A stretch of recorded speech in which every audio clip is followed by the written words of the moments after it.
সরকারি আইন অনুযায়ী যা ব্যবস্থা নেয়ার আমরা দেখে গেলাম, যাতে সেভাবে ব্যবস্থা নিতে পারি।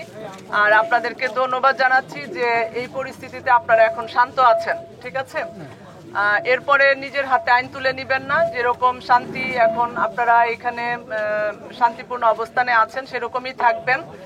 জেলার আমাদের এসপি সাহেব, আমাদের হচ্ছে বিজিবির যে কমান্ডিং অফিসার আছেন এই জেলায়, যিনি সর্বোচ্চ অফিসার, আমরা তিনজনই, আমি জেলা প্রশাসক, আমরা তিনজনই আপনাদের এই জায়গা কি অবস্থা, আপনারা কিভাবে আছেন আমরা ঘুরে দেখে গেছি। এখন আইনগত যে ব্যবস্থা নেয়ার আমরা অবশ্যই সেদিকে হচ্ছে আমাদের চেষ্টা থাকবে। আর আপনাদের ক্ষতি যার যতটুকু হয়েছে, আমার সরকারি সহযোগিতা অতি দ্রুত আপনাদেরকে যতটুকু দেওয়া সম্ভব আমি হচ্ছে পৌঁছে দিব।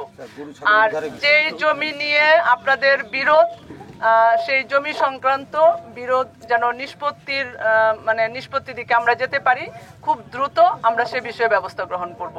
আর যাদের গরু ছাগল বা এগুলো আপনাদের চুরি হয়েছে বা যা কিছু হয়েছে, এগুলো আমরা সুষ্ঠু তদন্তের মাধ্যমে যথাযথ ব্যবস্থা গ্রহণ করব।